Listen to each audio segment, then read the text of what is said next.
सबको जो है चकमा दे करके कोर्ट के अंदर हथियार जाते हैं कि ये घटना दिल्ली शहंशाह नरेंद्र मोदी जी के नाक के नीचे हो रही है, इंटरनेशनल इशू पैदा करता है। कहीं दिल्ली पुलिस का हाथ तो नहीं है।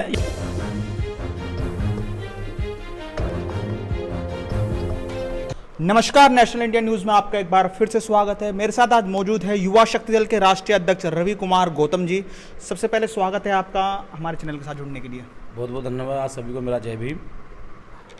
कल राजधानी दिल्ली में रोहिणी कोर्ट परिसर में गैंग वॉर हुआ और उसमें तकरीबन 3 से 4 लोग मारे गए। तो क्या स्थिति है और किस तरह से आप इस पूरे वाकया को देखते हैं? देखिए, जो कल रोहिणी कोर्ट में हुआ उससे पूरा देश शर्मसार हुआ, क्योंकि ये इतिहास के पन्नों में पहली बार ऐसा हुआ है कि कोर्ट के अंदर जज के सामने जो है हाई सिक्योरिटी के बीच में और प्रधानमंत्री नरेंद्र मोदी जी की नाक के नीचे बदमाश एक अपराधी को मारने आते हैं। यानी कि कानून व्यवस्था पर सवाल खड़े होते हैं। जहां तो एक तरफ किसी अपराधी को कोर्ट में लाया पेश किया जाता है, वहीं अपराधी 7 सुरक्षाओं को लेकर के आसमान धरती LIU IB रॉ सबको जो है चकमा दे करके कोर्ट के अंदर हथियार जाते हैं, वो बदमाश को मारते हैं और साथियों जज साहब वहां पर देखते रहते हैं। जज साहब कर भी क्या सकते हैं, क्योंकि कानून जो है वो बिल्कुल मौन बना हुआ है। मैं पूछना चाहता हूं, ये सवाल हमारे मात्र गृह का नहीं है, ये सवाल कानून व्यवस्था सिर्फ देश का नहीं है, ये इंटरनेशनल इशू पैदा करता है। जो गगोई हैं, जो हमारे कानूनी एडवाइजर हैं, क्या कर रही हैं? जो हमारी खुफिया विभाग हैं, CID है, CBI है, IB है, क्या सिर्फ जनता का टैक्स का पैसा बड़े बड़े नेताओं की सुरक्षा के लिए, उनके बेटों की सुरक्षा के लिए लगाया जाता है? अगर कोई अपराधी भी है तो उसको कोर्ट सजा देगा। ये कहां का निर्णय निकल गया कि बदमाश जो है बाहर भी गैंगवारी करते हैं जनता के रोड पर और जनता खौफ में रहती है, अब कोर्ट के अंदर भी।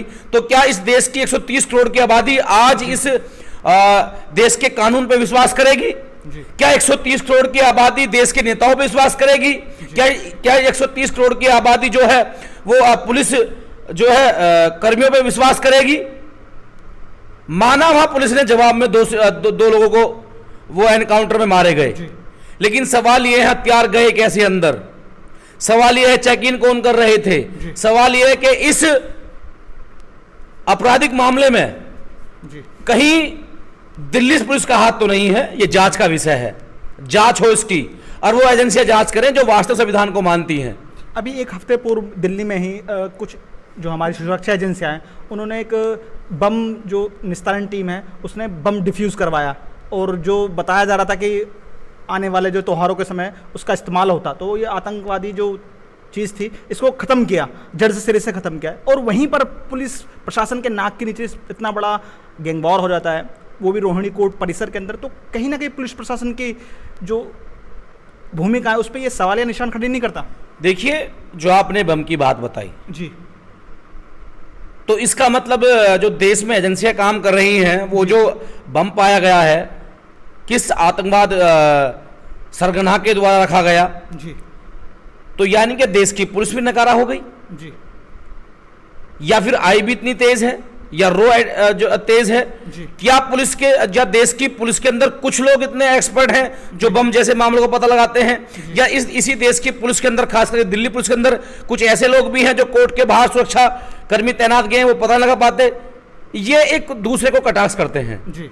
इसका मतलब जो काबिलियत लोग हैं उनके नाम कहीं नहीं आते, उनको सही जगह नहीं लगाया जाता, जो नकारा होते हैं वो नकारा ही रहते हैं। तो मेरा सवाल इस देश के गृह मंत्री, रक्षा मंत्री, देश के मुख्यमंत्री और इस देश के प्रधानमंत्री से है, लास्ट में दिल्ली पुलिस कमिश्नर से है कि दिल्ली में आए दिन ऐसी जो है घटनाएं होती हैं, और जो रोहिणी कोर्ट में हुआ उससे पूरे देश की 125 करोड़ की जनता, 130 करोड़ की जनता का विश्वास कानून से उठ जाएगा। जिन अपराधियों ने कोर्ट के अंदर घटना को अंजाम दिया है, उस गैंग को पकड़ा जाए, उस गैंग पे लगाम लगाई जाए और हो सके तो जांच करके इस बात का भी पता लगाया जाए कि हथियार कैसे अंदर गए। बिगर किसी मिली भगत के हथियार अंदर नहीं जा सकते। जब तक कोई घर का बेदी नहीं होगा, लंका नहीं ढह सकती। जी।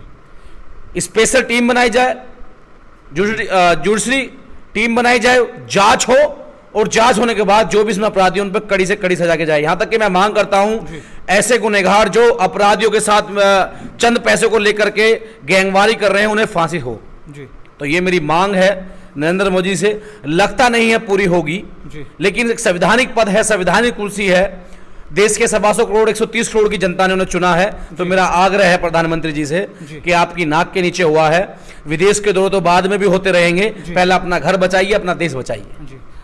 इसी में एक सवाल निकल के आता है। अभी एक माह पूर्व फरीदाबाद बॉर्डर पे सूरजकुंड के पास साबिया सैफी, जो एक देश में इशू बन गया, मुद्दा बन गया कि पिछले काफ़ी समय काफ़ी रेप की घटनाएं सामने हैं, उसमें साबिया सैफी का बर्बरतापूर्वक रेप किया जा रहा है। और जो अब जो रिपोर्ट निकल कर आ रही है, जो जांच में रिपोर्ट निकल कर आ रही है कि पुलिस प्रशासन खुद इसमें कह रहा है कि उनका कोई रेप नहीं हुआ और 56 जगह उस बेटी के निशान थे, फिर भी आरोपी वो अब तक खुले घूम रहे। उसमें एक आरोपी ने खुद अपने आप में सरेंडर भी किया, लेकिन जांच में जो उनके परिवार है वो अब तक संतुष्ट नहीं है। तो उसके बारे में क्या कहना चाहेंगे? देखिए, ये बड़े दुर्भाग्य की बात है, देश में हर एक घंटे के बाद हमारे बेटियों के रेप हो रहे हैं, बलात्कार है, उनका छेड़ा जा रहा है। कोई बेटी अपने घर से दुकान पे कुछ राशन लेने जाती है घर के लिए, वो वापस लौट के नहीं आती।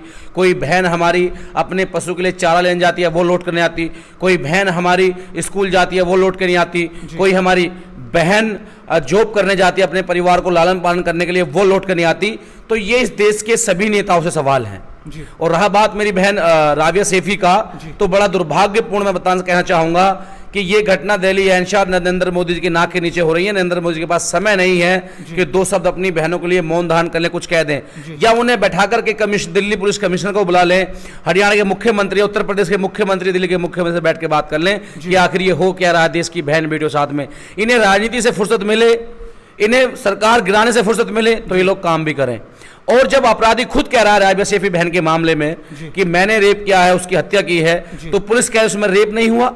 ये वही पुलिस है ना जो उत्तर प्रदेश में बिछाड़ा कांड होता है, एक मुस्लिम परिवार को कुछ असमाज तत्व मिलकर मार देते हैं और 1 साल तक जांच चलती रहती है, और यह पता नहीं लग पाता कि वो जो मांस को लेकर के वो गौ का मांस था या फिर किसी बकरे का मांस था।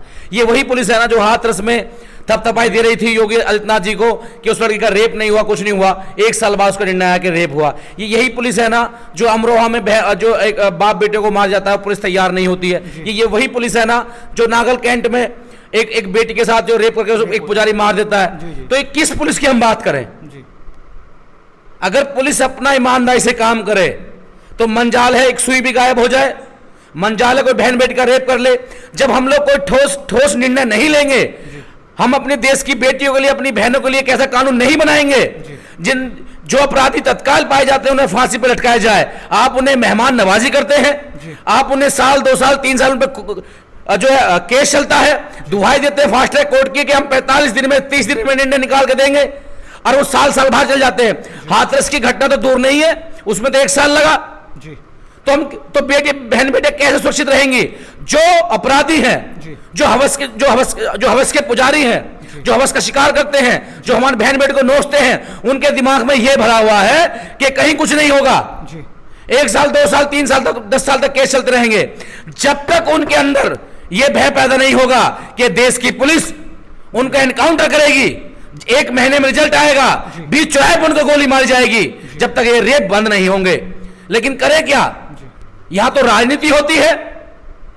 पहले यह पता लगाया जाता है कि वो जिसका रेप हुआ है वो किस समाज से है, किस परिवार से ताल्लुकात करती है। आप भी ये मानते हैं देश में जाति और धर्म देख के न्याय दिया है? मैं वही कहने जा रहा हूं कि पहले यह पता लगाया जाता है किस परिवार से, किस जाति से, किस धर्म से है, किस जिले से है, किस प्रदेश से है। अगर वो किसी विधायक सांसद के परिवार से है तो एक्शन ले लिया जाता है। अगर उसके लिए जन आंदोलन हो रहे हैं तो एक्शन ले लिया जाता है। ये तो वो घटनाएं हैं जो हाईलाइट हुई हैं, लेकिन ऐसी लाखों घटनाएं ऐसी हैं जहां डेली रेप बलात्कार होती हैं, लेकिन वो उनके मुकदमे तक दर्ज नहीं किए जाते। 7-7 दिन हो जाते हैं थाने के चक्कर काटते काटते।